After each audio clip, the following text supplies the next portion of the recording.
Okay, I'll start with the chapter earthquakes.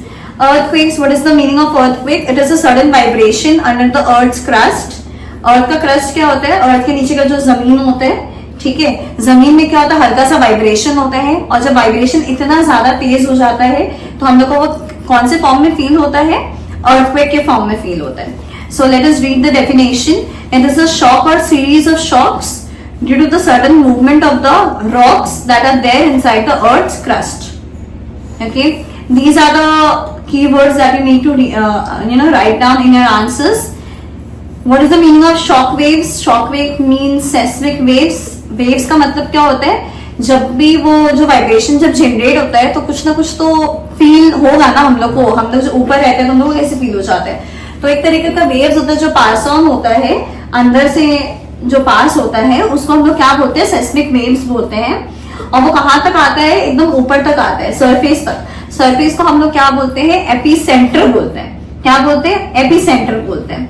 It is directly above the focus point, और focus point की just ऊपर ही रहता है. Focus point पे hit करेगा, वैसे हम लोग को क्या फील होगा? वाइब्रेशंस फील होगा. वाइब्रेशंस को दूसरा एक और वर्ड बोलते हैं ट्रेमोर्स फील होगा. ठीक है. The waves generated by the earthquake are recorded by an instrument. की वेव्स कितना है, बहुत बार हम लोग को पता चलता है कि अच्छा अर्थक्वेक का मैग्नीट्यूड कितना था, कितना पावरफुल था, 7.2 और 6.1 व्हाटसोएवर. तो ये हम लोग को कैसे पता चलता है? कौन से इंस्ट्रूमेंट से? सेस्मोग्राफ से पता चलता है. सेस्मोग्राफ को हम लोग सेस्मोमीटर भी बोलते हैं. और the study about earthquakes is known as seismology. अभी तक हमने कितना सारा टर्म्स किया. What is the meaning of earthquake, like the definition, what is epicenter, what are seismic waves, what is known as seismograph or seismometer, and the last one is the study about the earthquakes is known as seismology. Seismology. Earthquake का effect क्या होता है? अब जैसे कि earthquake हो गया, but उसका कुछ ना कुछ तो आफ्टर इफेक्ट्स होता है. आफ्टर इफेक्ट्स क्या होता है? It is very hazardous for the nature. It causes damage to the life and property and everything around it. Man has been unable to control this disaster. मतलब बोलते हैं ना कि हम लोग साइंस की मदद से बहुत कुछ हम लोग प्रिवेंट कर लेते हैं. लेट्स से कि कभी अगर हम लोग को पता चलेगा कि अर्थक्वेक आने वाला है तो हम लोग उसको हो सकता है पहले से ही रोक लें. लेकिन ऐसा मुमकिन ही नहीं है कि हम लोग अर्थक्वेक को कैसे कंट्रोल करें. It's not possible. And we are just helpless. हम लोग एक हेल्पलेस ह्यूमन बीइंग है कि अगर अभी अर्थक्वेक हुआ तो हम लोग को हेल्पलेसली उसको सहना पड़ेगा, उसको फेस करना पड़ेगा. We can not do anything to stop it. It is a national calamity. National disaster हम लोग क्लास 8 पे चैप्टर पढ़े थे, याद है? तो वैसे ही ये क्या है? नेशनल कैलामिटी है. नेशनल कैलामिटी मतलब कि कुछ ऐसा होना जिससे बहुत सारा डैमेज हो जाए लाइफ एंड प्रॉपर्टी, जैसे अर्थक्वेक, वोल्केनोज, फ्लड, सुनामी. तो ये सब क्या होता है? नेशनल डिजास्टर्स का ही पार्ट है. One can judge the magnitude of destruction by the example of the earthquake which occurred on 31st May 1970. 1970 in northern Peru, resulting in 66,000 deaths, while on July 28, 1976, the casualty in Tucson earthquake was 250,000 deaths.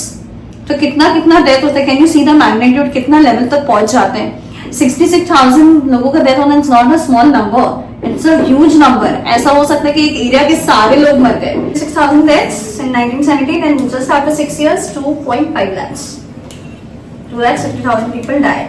The number of people who lost their lives in property in Gujarat earthquake in India was about 30,000. तो obviously India में भी हुआ था. India में कहाँ पे हुआ था?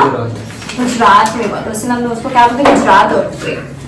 Recently, biggest undersea earthquake resulted in terrible disaster of nearly 227,000 people killed in South Asia and nearly Indonesia. It occurred on 26 December 2004 with 8.9 to 9.3 magnitude at Richter scale. Richter scale में कितना magnitude था? 8.9 to 9.3. और कितने लोग expire हुए? 2.27 lakhs. Next हम लोग आ जाएंगे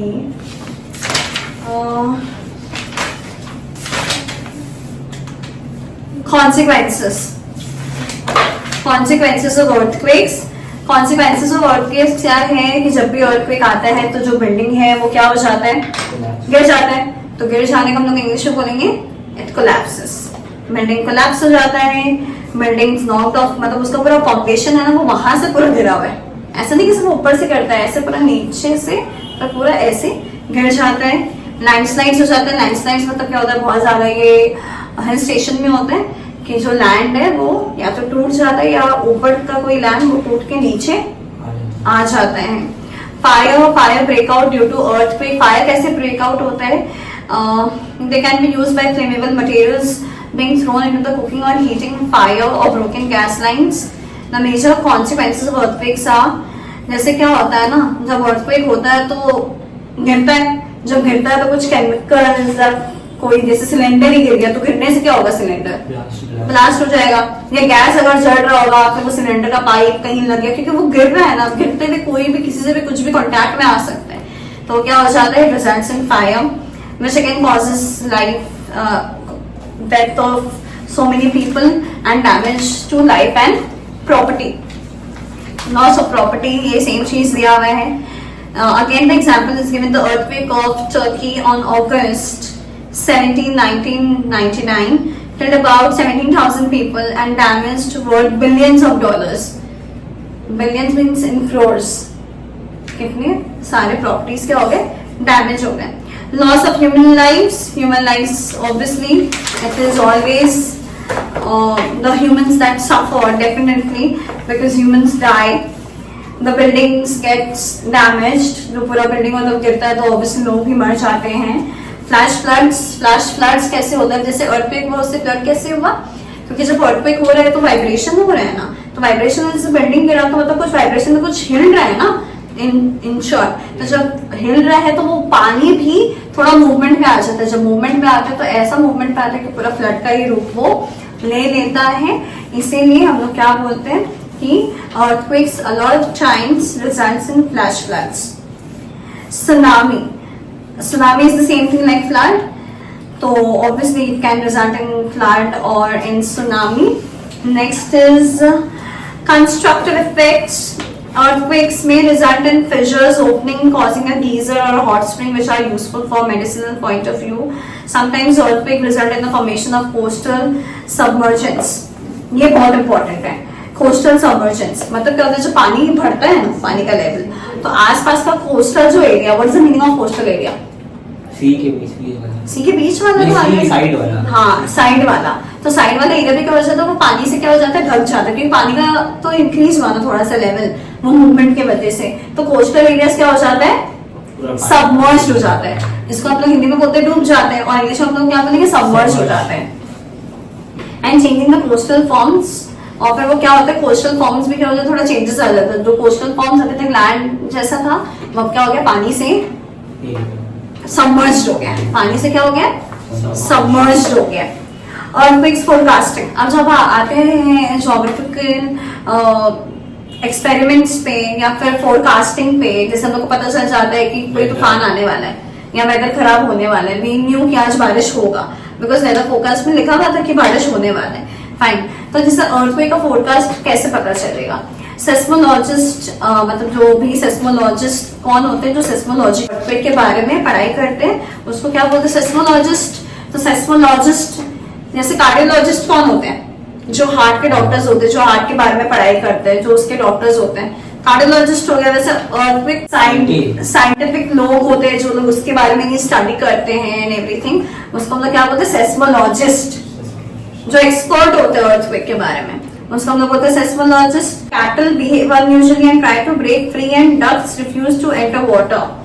ओके, तो कोई साइंटिस्ट एक सेस्मोलॉजिस्ट था, ठीक है, जो earthquake के बारे में बहुत ही ज्यादा एक्सपर्टीज गेन करता था.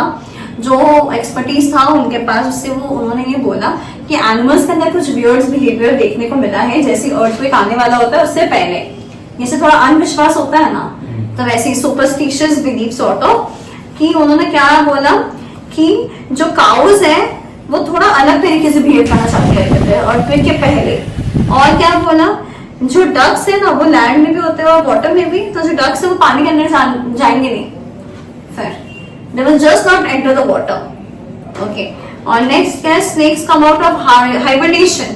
स्नेक अगर सो रहा है तो वो क्या हो जाता है, उड़ जाते हैं, वो तो अंदर बाहर आ ही जाएगा ना, क्योंकि अंदर तो जमीन हिलेगा ना, तो बाहर आ जाता है, पहले इसको पता चल जाता है कि कुछ ना कुछ अंदर होने वाला है। और fish jump out of water, jump out of water, अब बोलता है मछली जल की रानी है सॉर्ट ऑफ, तो वो पानी में रहेगी तो जिंदा रहेगी, लेकिन फिर भी इतना डर हो जाता है फिशेस लोग को कि वो पानी से खुद ही बाहर आ जाते हैं, ये डर से। ठीक है, तो ये सारा एनिमल बिहेवियर है जो मैंने स्टडी किया। डिस्ट्रक्टिव एफर्ट्स में क्या होता है, what is the meaning of destructive? Destructive मतलब कि जिससे डिस्ट्रक्शन हो रहा है, डिस्ट्रक्शन हो रहा है मतलब जिससे डैमेज हो रहा है। ठीक है, और कंस्ट्रक्टिव एफर्ट्स इफेक्ट्स क्या होता है, जिससे अच्छा हो रहा है। कंस्ट्रक्टिव मतलब कि जिससे अच्छा हो रहा है, गुड इफेक्ट्स बोल सकते हैं इसको, और डिस्ट्रक्टिव मतलब बैड इफेक्ट्स। और फोरकास्टिंग में तुम लोगों को बता ही दिया एनिमल बिहेवियर वाला। और we are yet to complete measurements and causes. These two topics are left and then we'll complete the chapter. ठीक है?